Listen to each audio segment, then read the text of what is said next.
इस वीडियो में लेके आए हैं कक्षा 12वीं विषय बायोलॉजी का हायर सेकेंडरी मुख्य परीक्षा पेपर सेट ए। इसमें टोटल 20 क्वेश्चन पूछे जाएंगे और जो समय रहेगा वह 3 घंटे का रहेगा और मैक्सिमम मार्क्स जो रहेंगे वह 70 अंक के रहेंगे।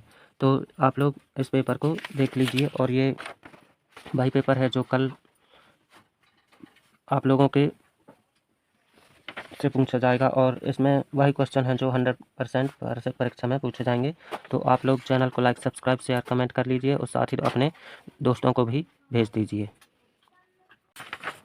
तो देखते हैं प्रश्न पहला, सही विकल्प का चयन करके लिखिए। तो इसमें है शुक्राणुओं के एक्रोसोम में पाया जाता है। तो शुक्राणुओं के एक्रोसोम में डीएनए, एंजाइम्स, माइटोकॉन्ड्रिया और फ्रक्टोज। तो इसमें जो राइट आंसर होगा वह होगा बी, एंजाइम्स। शुक्राणुओं के एक्रोसोम में एंजाइम पाया जाता है। दूसरा है सेव में फल का खाद्य भाग है। मांसल पुष्पक्रम, बी मांसल पुष्पासन, सी मांसल फल भित्ति और डी है मीजोकार्य एवं एंडोकार्प। तो इसका जो सेव में फल का खाद्य भाग है वह है मांसल पुष्पासन।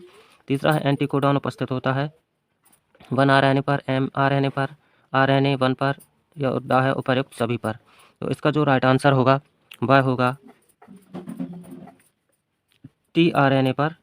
तो ये इसका राइट आंसर हो जाएगा tRNA पर।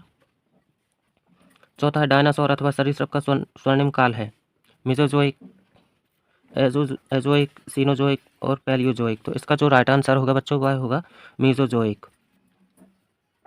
अब हम देखते हैं छठवां प्रश्न, विश्व एड्स दिवस मनाया जाता है। तो जो विश्व एड्स दिवस मनाया जाता है 5 जून को, 1 दिसंबर को, सी है 16 सितंबर को और दा है 7 अप्रैल को। तो इसका जो राइट आंसर होगा वह होगा 1 दिसंबर को विश्व एड्स दिवस मनाया जाता है। प्रश्न छठवां, एक रासायनिक अभिक्रिया में प्रतिबंधन एंडोन्यूक्लिएज द्वारा जनित डीएनए खंडों को किसके द्वारा अलग किया जा सकता है। तो अपकेंद्रीकरण, बी पॉलीमरेज श्रृंखला विक्रिया, सी वैद्युत संचालन जिसे इलेक्ट्रोफोरेसिस कहते हैं और दा है प्रतिबंधन मापन। तो इसका जो राइट आंसर होगा वह होगा इलेक्ट्रोफोरेसिस। और 7वां प्रश्न है, रेड डाटा बुक किसके द्वारा प्रकाशित होती है। तो WWE, IUCN, NEERI और द है पर्यावरण व वन मंत्रालय। तो जो रेड डाटा बुक होती है ये IUCN के द्वारा प्रकाशित होती है। तो ये इसका राइट आंसर हो जाएगा। देखते हैं प्रश्न दूसरा, रिक्त स्थानों की पूर्ति कीजिए। तो इसमें पहला है परागकोश की सबसे आंतरिक परत खाली स्थान होती है। तो जो परागकोश होता है उसकी सबसे आंतरिक परत जो होती है उसे हम टैपिटम कहते हैं। तो ये इसका राइट आंसर हो जाएगा। यहाँ पर हम टैपिटम लिख लेते हैं। फिर दूसरा है डीएनए फिंगरप्रिंटिंग तकनीक खाली स्थान ने विकसित की थी। तो जो डीएनए फिंगरप्रिंटिंग तकनीक थी इसे सर एलेक्स जेफरीज, यहाँ पर हम एलेक्स जेफरीज, ये यहाँ पर राइट आंसर हो जाएगा। तीसरा है एंजाइम का प्रयोग क्लॉटबस्टर के रूप में किया जाता है। तो यहाँ पर एंजाइम्स का नाम बताना है। तो जो एंजाइम है स्ट्रेप्टोकाइनेज, एंजाइम्स है स्ट्रेप्टोकाइनेज, ये इसका राइट आंसर हो जाएगा। प्रश्न चौथा है, मनुष्य के शरीर में प्रवेश के पश्चात एड्स विषाणुओं का गुणन खाली स्थान में होता है। तो ये इसका जो राइट आंसर होगा वह होगा मैक्रोफेजेज, मैक्रोफेजेज।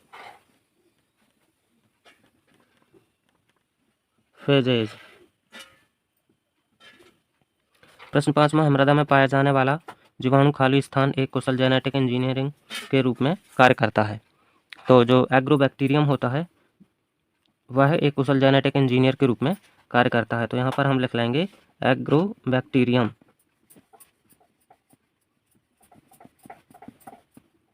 ये इसका राइट आंसर हो जाएगा। प्रश्न 6वां है, आणविक नैदानिक तकनीक खाली स्थान प्रतिजन प्रतिरक्षी पारस्परिक क्रिया के सिद्धांत पर कार्य करती है। तो जो एलिसा परीक्षण होता है ये यहाँ का राइट आंसर हो जाएगा। प्रश्न 7वां है, पृथ्वी पर कार्बन का प्रमुख भंडार। तो पृथ्वी पर कार्बन का प्रमुख भंडार जो है वह महासागरों में पाया जाता है।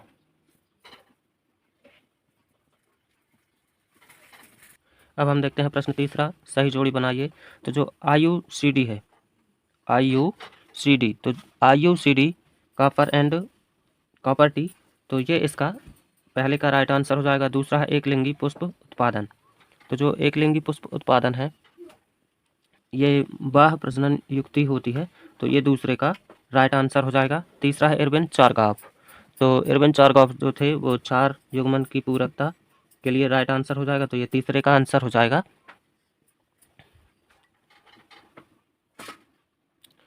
चौथा है फाइलेरिया। तो फाइलेरिया का जो परजीवी है वह है बुचेरेरिया, तो ये चौथे का आंसर हो जाएगा। पांचवा है एंजियोस्पाइरिलम। तो जो एंजियोस्पाइरिलम है ये मुक्तजीवी नाइट्रोजन स्थिरी कारक है, तो ये पांचवे का राइट आंसर हो जाएगा। छठवां है एग्रोबैक्टीरियम। तो जो एग्रोबैक्टीरियम है ये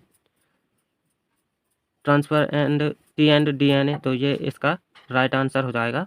अब सातवां है सहउपकारिता। तो जो सहउपकारिता है ये लाइकेन के लिए राइट आंसर हो जाएगा। अब देखते हैं प्रश्न चौथा, एक वाक्य में उत्तर दीजिए। तो यहाँ पर उस सहायक जनन प्रौद्योगिकी का नाम लिखिए जिसमें शुक्राणुओं को सीधे ही अंडाणु में निक्षेपित किया जाता है।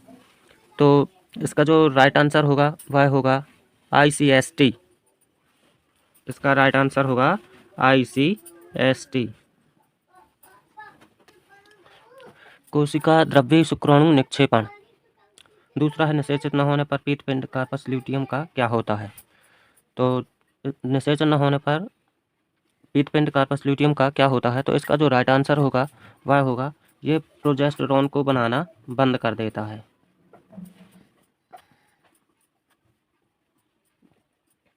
तीसरा है एक विषम युग्म की द्विसंकर के परीक्षणार्थ संकरण का अनुपात क्या होता है। तो इसका जो अनुपात होता है वह होता है 1:1। चौथा है पौधे के भाग का वैज्ञानिक नाम लिखिए। सॉरी, यहाँ भांग के पौधे का वैज्ञानिक नाम। तो जो भांग होती है उसके पौधे का वैज्ञानिक नाम है कैनाबिस इंडिका। यहाँ पर आ जाएगा कैनाबिस इंडिका।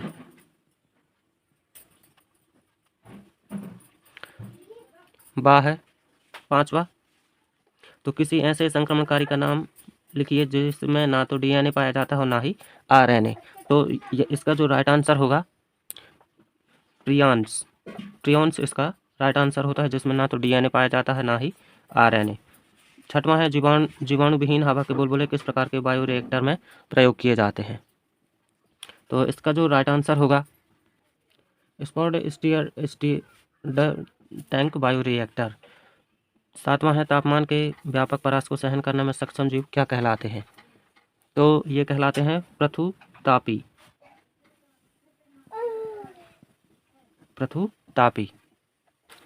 प्रश्न पांचवा, क्या कारण है कि मनुष्य के वृषण उदर गुहा के बाहर स्थित होते हैं।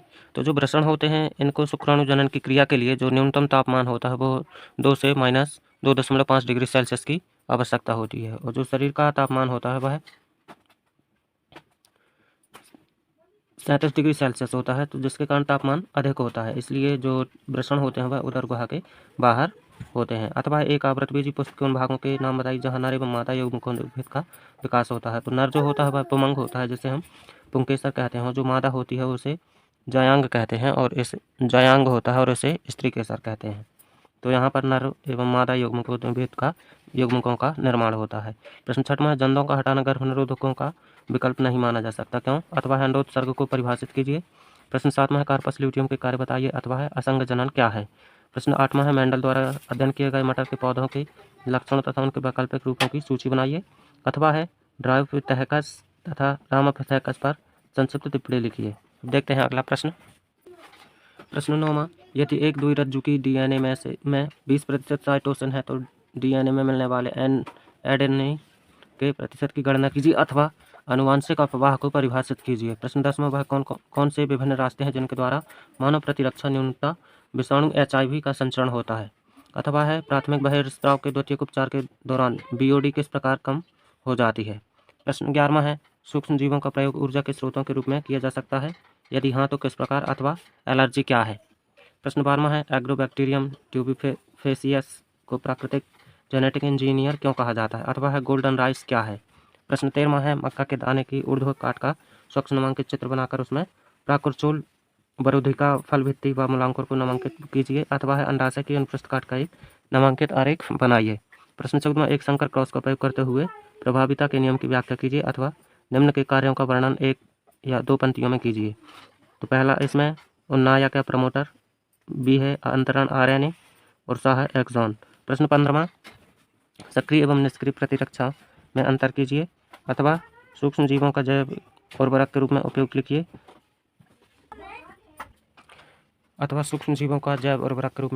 लिखिए प्रश्न 16 पादपों में शाकाहारिता के विरुद्ध रक्षा करने की महत्वपूर्ण विधियां बताइए अथवा है प्राथमिक उत्पादकता क्या है, उन कारकों का संक्षेप में वर्णन कीजिए जो प्राथमिक उत्पादकता को प्रभावित करते हैं। प्रश्न 17 मानव में लिंग निर्धारण कैसे होता है अथवा है अनुवांशिक कूट क्या है, इसकी 4 विशेषताएं बताइए। प्रश्न 18 जीन चिकित्सा क्या है, एडिनोसिन डीएमिनेज की कमी का उदाहरण देते हुए इसका चित्र बनाइए अथवा है जेल इलेक्ट्रोफोरेसिस पर संक्षिप्त टिप्पणी लिखिए। प्रश्न 19वां है उपर्युक्त आरेख की सहायता से लॉजिस्टिक समष्टि वृद्धि का निर्माण कीजिए अथवा स्वस्थानीय संरक्षण के विभिन्न प्रकारों की सूची बनाइए तथा बायोस्फीयर रिजर्व का वर्णन कीजिए। प्रश्न 20वां है असंग जनन व बहुरुग्णता को स्पष्ट कीजिए, एपोमैक्सिस एवं बहुरुग्णता को समझाइए अथवा है नर युग्म को द्विभेद मेल गैमीटोफाइट एवं मादा युग्म को द्विभेद फीमेल गैमीटोफाइट में कोई 4 अंतर लिखिए।